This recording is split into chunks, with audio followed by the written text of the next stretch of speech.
of some of their parents a few minutes ago. Ah, okay. Welcome to high school, is that what I heard? Yeah. No. All right, good evening. My name is Amy Green, and I have the great honor and privilege of serving as the high school principal here. And it's lovely to see some familiar faces, but I also see a lot of new faces in the crowd. So just out of curiosity, would you raise your hand, parents, if this is your first child going through high school next year? You're in good company. All right. So parents, I say, always welcome back to high school. And students, thank you very much for coming. We are really, really looking forward to having you here next year. This is my second year at ACS, and prior to coming to ACS, one of the great professional highlights that I had was I was asked to lead an academy for 2 years that was solely focused on grade 9 students. So for 2 years, I worked with a team of 12 other adults, and our only interactions every day for 2 years were with grade 9 students. And you may know, parents, that this is a very, very important year. The transition from grade 8 to grade 9, there's heaps of research that tells us how important making a soft and successful landing is. And so I'm not supposed to say this, but I do have a favorite grade, and it's probably 9th grade. And so I'm looking, shh, don't tell. Oh, Isabel. I'm looking forward to welcoming you all next year. Tonight, we would like to kick off the official parent and student transition part of our year with this meeting. Just to keep it light, to introduce some key people, and to also help you begin on that course selection process. And as you saw, if you had a chance to see my email from earlier this week, we have a lot of activities planned in the coming weeks and months to support both you and your child in making this transition. Now, some of the key people in the transition are sitting behind me. And I want to make sure that you have a chance, first and foremost, to meet our counseling team tonight.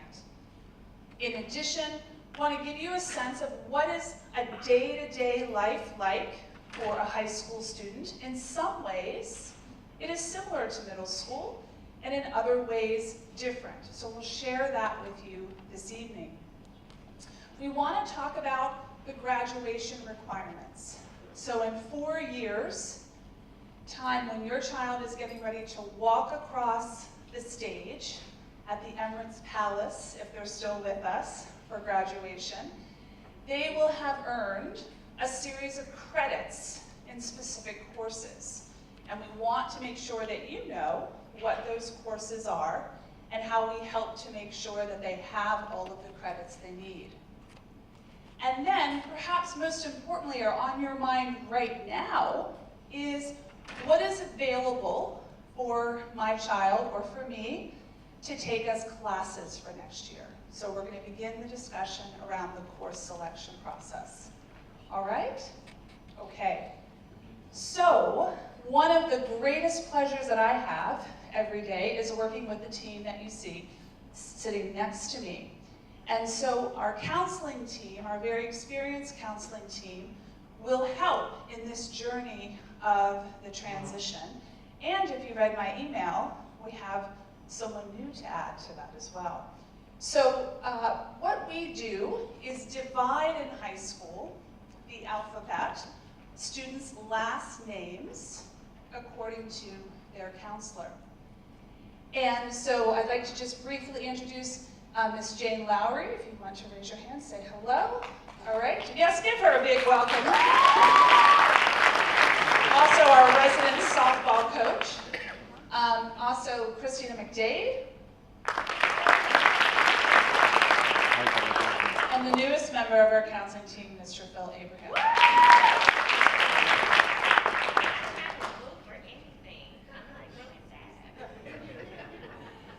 Now, one thing that that we're really excited about, and I need to tell you that we've been working for a long time to make this happen, is how can we do a better job of supporting grade 9 students and their parents during this transition year.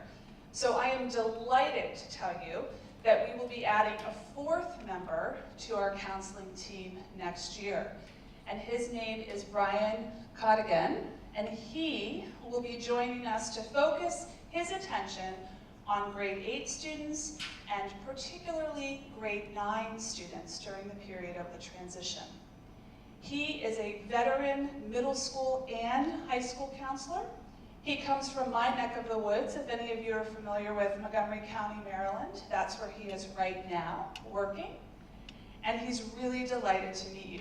So much that he said, "Can I give a video hello to everybody?" So would you like to meet him? All right.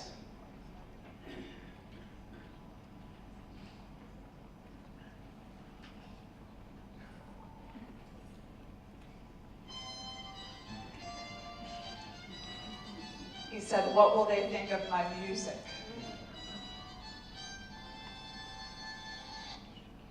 Hola, bonjour, alan asalan, konnichiwa, ni hao. Hello, my name is Brian Codigan. I am the new 8th and 9th grade counselor at ACS. It's a pleasure to meet you. For the past 16 years, I've been a counselor at both the high school and middle school level. 10 years at the high school level and 6 years at the middle school level. I have worked in the states of Illinois, New York, and I'm currently in Maryland. As a counselor, I believe that it is important to build a relationship with your students. Building that rapport comes with meeting them where they are. So please don't be surprised when you see me in classes with you or in the cafeteria, just socializing and getting to know you better. The transition from middle school to high school is a challenging one. You're going through changes both with the rigor academically, but also social and emotionally. And I want to make sure that I am there to meet you where you are in order to help you with this process, in order to be the best person that you can be. A little bit about me. In my spare time, I enjoy watching and playing soccer. I am a huge Chelsea fan. I also love yoga and traveling. My personal goals for this year would be to complete a marathon, which I've never done. I've done half marathons, but never done a full marathon. And also to become a licensed or certified scuba diver. So that's just a little bit about me and a little bit about who I am. I look forward to meeting you and working with you all and becoming part of the ACS family. Thank you and see you soon. We can give a virtual round of applause. So he is really looking forward to getting to know you next year. We are just delighted to have him as part of our transition to strengthen that for you and for your child. So at this point, I'm going to turn it over to our counseling team, but parents, while I am turning it over, we're going to ask you to pull out your mobile phone, if you have it with you, and we're going to ask you to do a little activity for us. So this is just for parents. So if you've got your phone, we're going to ask you to pull it out quickly. And we're going to ask you to think about how this transition is making you feel. What emotions do you have around this transition? So hold on to your phones and we'll tell you how to use them in just a moment.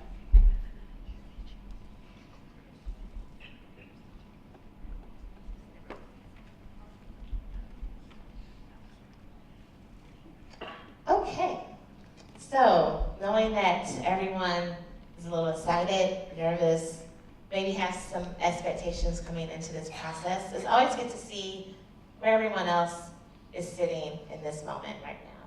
So, just give me a second.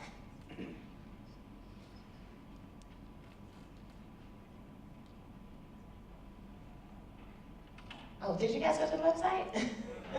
Okay, sorry about that.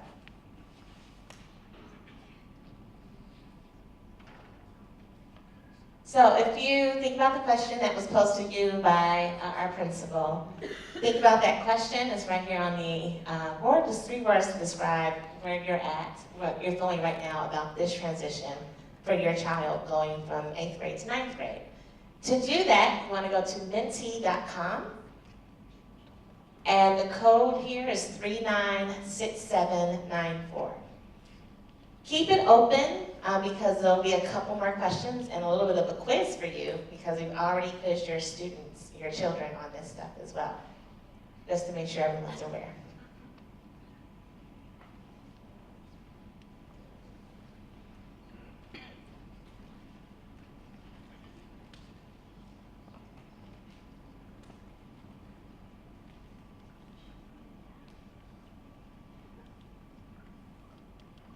So far, we see a lot of people excited about this moment.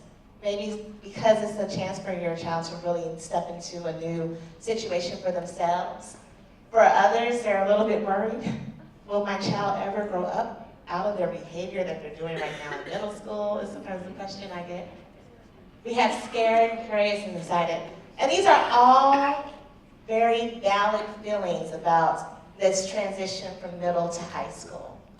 What we hope to do tonight is try to keep up with your excitement, cover some of your worries, handle some of your questions and the nervousness around this transition and process, but also make you excited as well as your children excited about this next move. And I'll download the results for you guys and you get a copy of this in your mail, okay?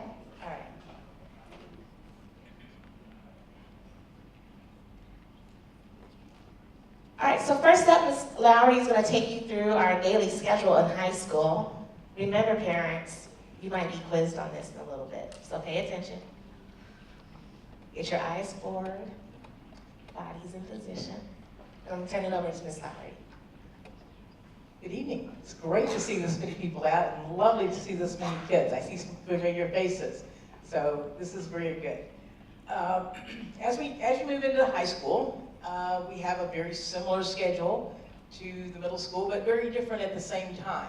So if you go to what we would call a normal day, a regular day, it would look something like this, where that every day we have 4 classes. 4 classes. They're usually about 80 minutes long. There's some variation to the schedule once in a while. For Sundays, it's a little shorter because we have late start, and then periodically we'll have a half a day for something else. But in general, this is our daily schedule. You'll see that we have a couple of classes, and then we have a break. By that time, they're hungry. They need to go get their snacks out of the locker or go to the canteen and get something. Then we have another break, and then we have lunch. Again, they're hungry by that time. But the idea is that we've had a lot of classes in the morning, we have lunch, then we have a period that is called grid. Now, grid has a lot of purposes in high school. In some cases, it kind of forms a group that would be a homeroom or OASIS type group, because the kids go to that group every day. It also has a time where the counselors have been able to reach out and once every 2 weeks meet with the students in a small group, or in some cases a big group. It's when the whole school has an assembly, is during this grid time. And again, that's probably about once a month we have a high school assembly. And then there's other types of things that happen in there. And during this particular time, every week, the students that have Islamic studies during this time. And we do this so that it doesn't take away from the time when they want to have their elective classes in the regular 8-period day. Then after grid, we go to period 4, the last class of the day. Now, another period that is not part of the day officially, but is a part of our schedule officially, is a period called tutorial. Now, all the high school activities start at 4 o'clock. The sports practices, the different drama practices, all of that are supposed to start at 4 o'clock. So what happens between 3:20 and 4 o'clock? That's where the students have the opportunity to touch base with their teachers. The teachers should be in the classrooms waiting for the kids to come. Now sometimes the teacher will say, I think you need to stop by and see me at grid today because I'm not sure that tutorial today, I'm not really sure you got that. Or they have a test the next day and they want to go by and check one more thing with the teacher before they go home and study for the test. Whatever it is, the teachers are available for help every afternoon except Tuesday, when we have meetings, and they're able to touch base with the kids at that time. Okay? So we have 4 classes, we have lunchtime, a break time, we have grid that a lot of stuff happens in, and then we have tutorial. The next day, we have 4 different classes.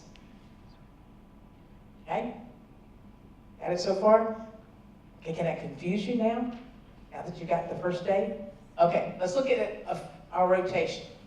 Now, I know in the middle school, you guys have A days and A1 days and B2 days, and I never can figure out the middle school schedule. It's way too complicated for me.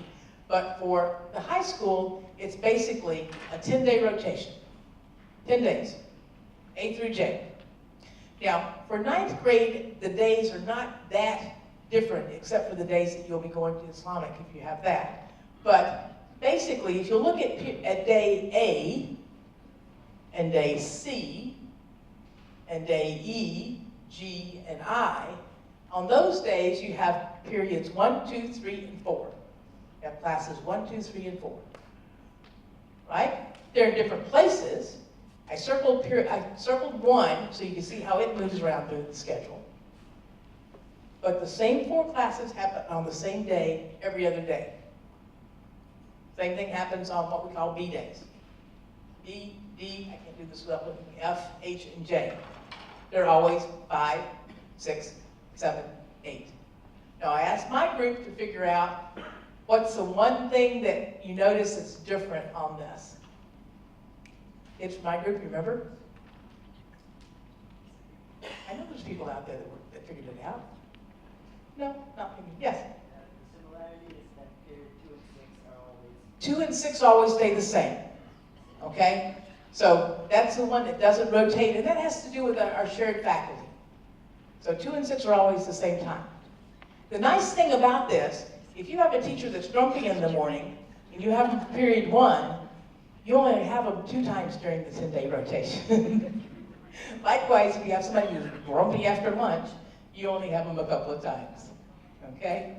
I don't think that's the philosophical reason for having this, but it is, in actuality, a good thing about the schedule. Okay? Now, parents, you'll never figure this out. Kids, you'll have it down pat in probably 2 weeks. Maybe 4 weeks, maybe 2 rotations. You'll figure it out. I'm always lost. My first question is always, what day is it? And somebody says, Tuesday. I say, no, not that. You know, the ABCD day. And I have to write it down on everything. All right? But again, it's a very simple rotation. It is just a 2-week rotation. It's basically all it is. Okay? Everybody okay with all that so far? Okay. Can I go to you now? Yeah, I'm going to discuss graduation requirements tonight. So the analogy that we have, does anybody like Dairy Queen? We had a conversation because we were talking about this today, and Ms. Green told me she never had Dairy Queen. I'm like, you got to have a Blizzard, right? So the analogy that we have is that the ACSI school diploma is like building a sundae, right? Everybody gets at least that ice cream. Okay, that's the ACSI school diploma, that's the American high school diploma. Okay, by the time you graduate, we're hoping that we'll add some more flavor in there. So your AP classes, your IB classes, your service, right? That's the toppings on that, so it makes it special, okay? Personally, I like mint Oreo, but so we're gonna discuss how we get you there over the course of your high school career. So we have different requirements here. These are pretty typical at what you would see at most American high schools. Right? So you'll notice that it's 4 years of English, or 4 credits, and a credit is attained after you pass the whole year, okay, which is a D or above for the full year. Does that make sense? All right, now you'll notice that for world languages, you need 2 years, that must be in the same language. Social studies is 3 years, science is 3 years, math is 3 years. We recommend that you take 4 years of all of this. Part of that recommendation is so you have a competitive transcript by the time you graduate, and because many colleges are looking for this as well.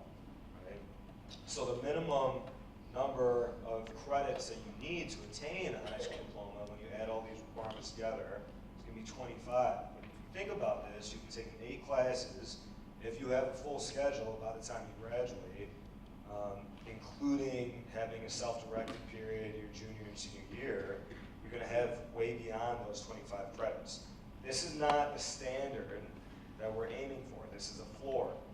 Okay? Does that make sense? That's it. That plane in the middle is hoop that we'll be adding to.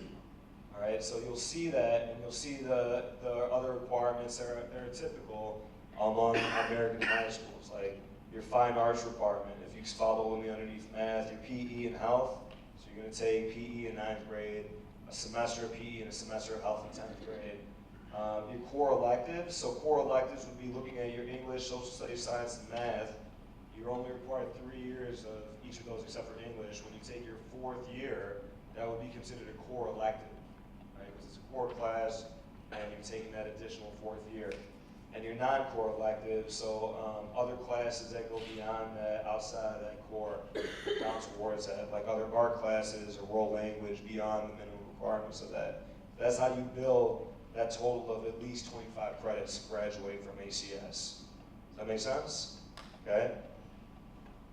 In addition to those minimum credit requirements that you'll have, all students need to participate in direct community service within the school or beyond during each school year. So this is a component that you had to fulfill each year. Not only do you need to be involved, but you need to log this electronically on ManageBag. It's just a portfolio system that you'll have, that you'll carry with you throughout your 4 years. There's not a specific hour requirement, but you will be checking in with the service, community service and CAS coordinator, who this year is Ms. Russell, next year is going to be Ms. Melissa Bugle. In addition, there are some ministry requirements that apply to some of our students, not all of them. Okay, so for students who have are registered with the passport of an Arabic-speaking country, and you can see the details of this in page 3 of the program studies, you have to be registered in Arabic until you graduate, all 4 years. Okay. In addition, students who are registered as Muslim under the Abu Dhabi Department of Education and Knowledge, you'll have to take Islamic. That's a requirement, as you do now. Now, when you take Islamic in high school, we work it in so it doesn't take the class spot. It's not one of your 8 periods. It's actually worked in the time where you'll have grid, right? And we work that in so we satisfy those requirements, but we're not taking your opportunity away to have another elective.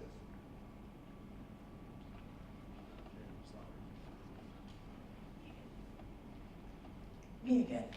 I was getting comfortable. Okay, course registration.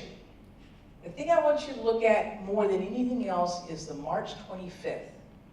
All the stuff we're telling you tonight and stuff we told your kids earlier this week doesn't have to happen immediately. There's a lot of conversations that can happen over the next couple of weeks with the kids, with the teachers, with the kids asking us questions. We'll be back into the OASIS classes about a week to answer any questions they have there, any questions you have. But the idea is, don't rush out of here and think you have to make these decisions tonight and turn it in tomorrow. You have till the 25th of March, which is the week before spring break. Now, as we're looking at the registration process, the thing that is very important to start with, before you start filling out what you want to do, is look at the program of studies. The program of studies is on Veracross, and it's also on, for the 8th grade parents and students, it's also on the website, the ACS website. So you can go and look and see a description of the classes that are available for all the students, and especially the ones that are available for you as 8th graders. Now the one thing, many of you have had students or have students already in high school, there's been a lot of revisions in the classes. There's been quite a few classes that have been sort of molded into kind of a new one. There have been some that have been modified in such a way that they have a similar name, but maybe a different structure and a different outcome. So take the time to read all of the courses, particularly in the new media studies technology area. There's a whole lot of pushing about the classes in there. If you want to know what's happening in the standard classes, the classes that are the core classes, the math, science, social studies, English, in the world languages. There's a description of those in there also. And all of those will give you some ideas about what's going to be happening with your students in the classes next year. Okay? Basically, they're going to be signing up for 8 classes. And these 8 classes are a few classes that are required. I think you're going to be talking about this. English, math, science, social studies, and PE. And most students will be taking a world language. So there's actually 6 classes that are sort of in a required mode. There's some flexibility with the math and the languages, but some of it's straightforward. And then you have 2 courses that are considered electives. And that's where you get to sort of express yourself or try out something new. In middle school, I think your what are they called? What are middle school elective classes called? Encore classes, yeah. You don't have as much, I don't remember that. You don't have as much choice about that. But in high school, there's, you can be taking computers, and you can be taking music, and you can be taking drama, and you can be taking design tech. And all doing what you want to be doing, okay? So the nice thing is that you have some things that we're asking you to take, some things that we're going to be letting you choose freely, okay?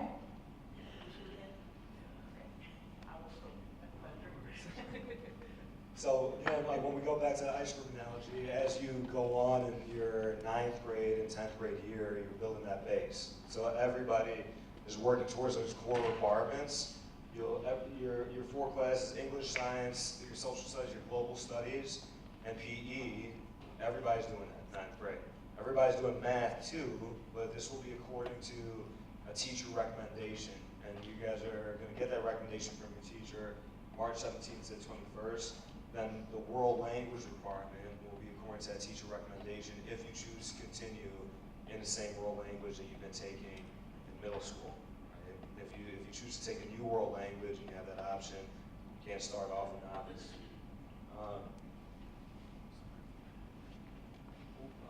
So in terms of the electives, those 2 choices that you'll be able to have on the course registration sheet, you'll notice there are 3 slots there.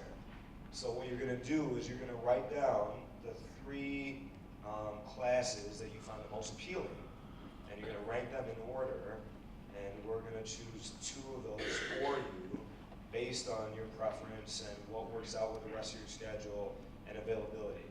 So that's why we ask you to rank those in order of your preference. So this is what that course registration sheet looks like, and I believe you have a hard copy of that. We passed out a hard copy to the students and during Oasis. And you'll see just the 3 slots there. You have everybody has English, science, global studies, and PE. The teacher is going to sign off on the recommendation for math. Okay, and then the world language is going to go according to the teacher's recommendation as well. And then the 3 slots below that is where you indicate your preference of your 3 electives.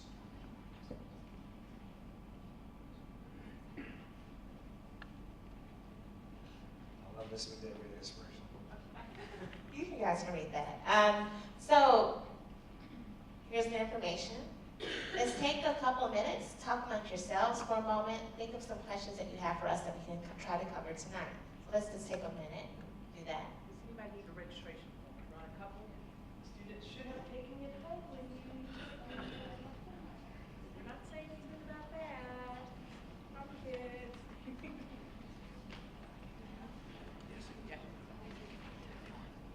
So yes, we have some extra registration forms, so please raise your hand if you need that. Hopefully our students remember to share them with your parents, because every kid got one. We'll have it now in March 25th. So we need to skip you there.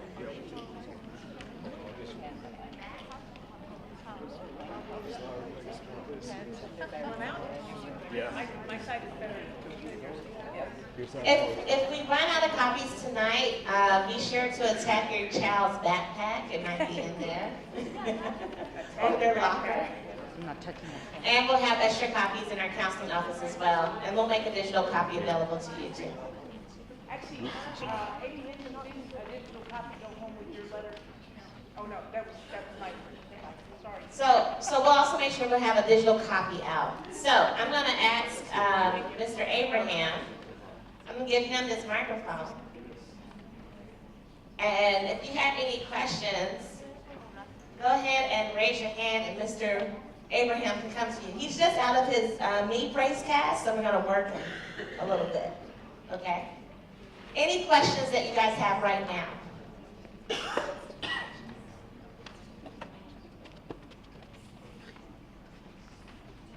Okay, so let me take you have a question over here? A quick question regarding the Islamic studies and grid. Yes, So sir. if you don't do that, what do other people benefit during grid? So when kids meet for Islamic studies during grid, they meet twice in a 10-day rotation, or twice a week. Twice a week. And so during the times that they're not in grid, that is treated as a study hall, or that is the time that we meet with them as counselors in their individual groups. So that's what happens when a student is not, when they're in Islamic studies, they have Islamic studies for 40, 45 minutes, and then on days that they meet with us, or have study hall or study time, they use that time during grid. The reason why we did that move again is because a lot of our students felt it was very unfair that they had to sacrifice an elective to be in Islamic, and so that's why the schedule was built around allowing more choice for students. Yeah. So I have a question. If two people like finish their forms and one person submits it like before the other person, does the first person that submitted like get in the class before, or are the classes like determined once everyone has submitted them? So what we do, first of all, fantastic question, okay? So what we do in high school is that we take all this information. You'll do a registration online as well. We take it and we start to plot it in our very fabulous computer system. And we try to work around as many variations as possible to honor as much choice as possible. So we really try to make sure that kids get into the classes that they really need and want. And that's why we have that third elective slot as well, just in case we can't get you in your first two.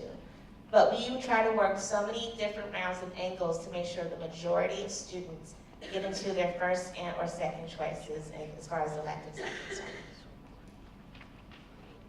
Basically, on the 25th of March, in your OASIS groups, you will be putting your selections into the computer yourself.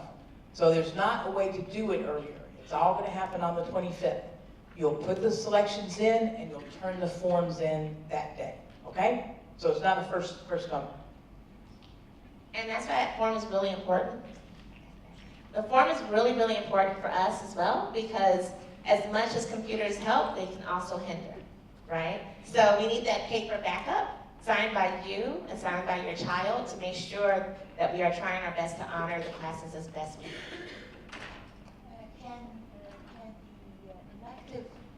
Can the elective be a second language? Yes, often some students do take a second language in that spot.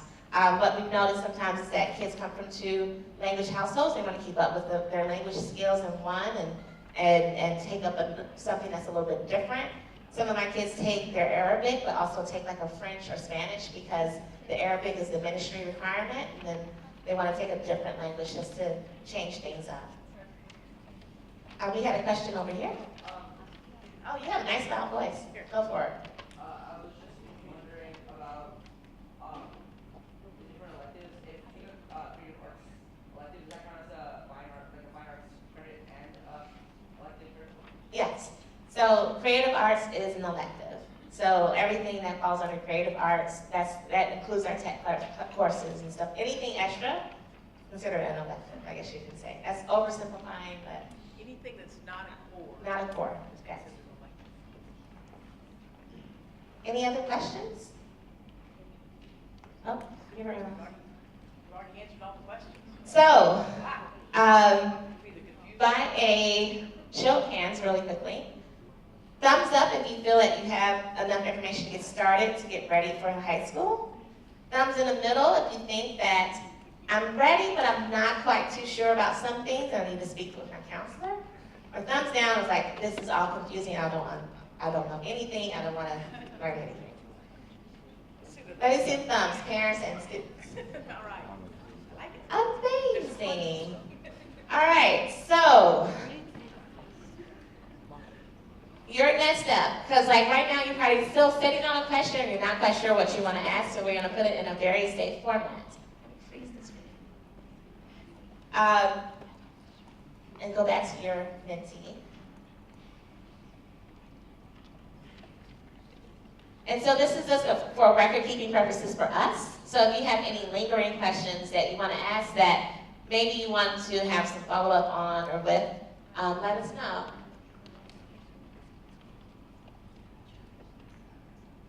Also, when you get home tonight, and you had your supper and you're sitting back and you go, oh, I wish I'd asked that question. Feel free to send it to Ms. Green or to any of the counselors. We'll be glad to get it together. We're going to kind of compile these questions and give them back out to you kind of as a FAQ, frequently asked questions, whether it's frequent or not, but we'll send it back out to you. But the idea is it's never too late to ask a question. We know that they're going to come up right in the middle of reading something in the program of studies. You're going to say, wow, what does that mean? And that's a good question for us, okay? And if that is it, Ms. Green is going to close us out for this evening.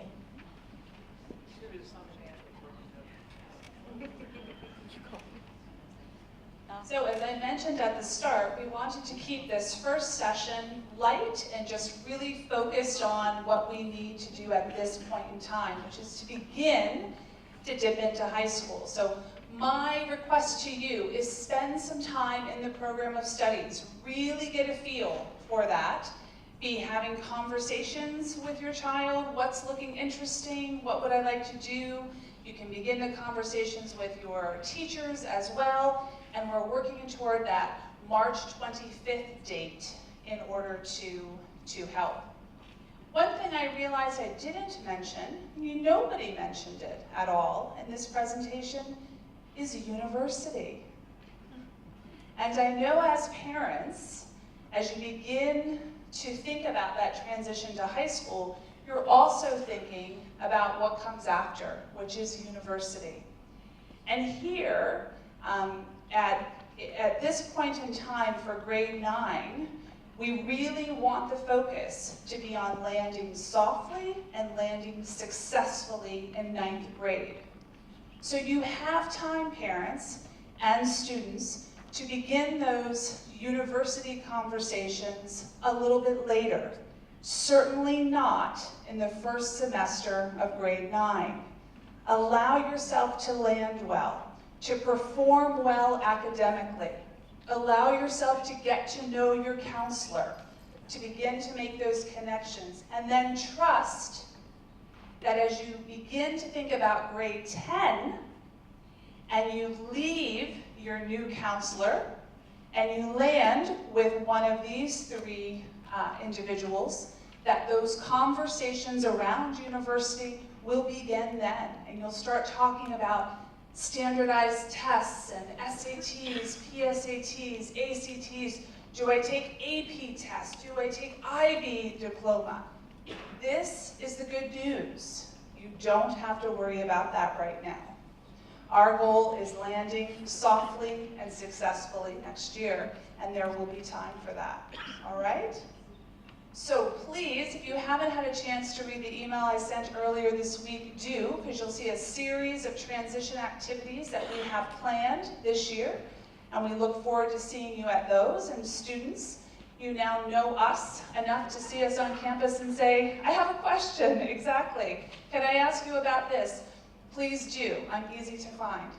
Stop and ask us, and we really, really look forward to welcoming you next year. So with that, we'll close the evening, get you home, and thank you very much for taking the time to come out this evening.